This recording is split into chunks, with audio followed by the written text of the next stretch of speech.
How to understand the green dot on Android.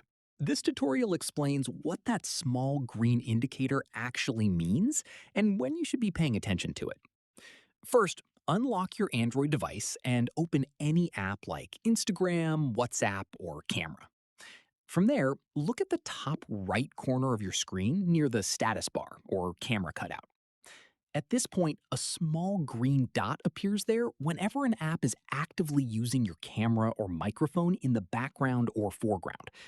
Following this feature is built into Android as a privacy indicator, so you can catch apps accessing your camera or mic without your knowledge.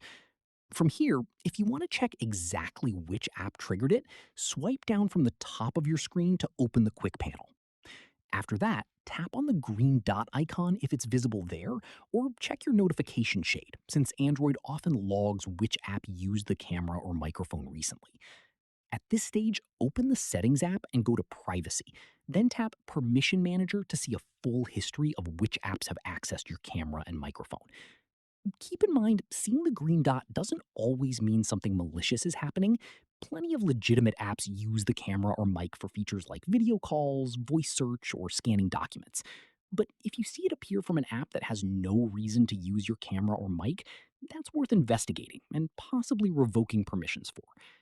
That's how you understand what the green dot means on Android. If this cleared things up for you, drop a like, subscribe for more Android tutorials, and hit the bell so you don't miss the next one. Catch you then.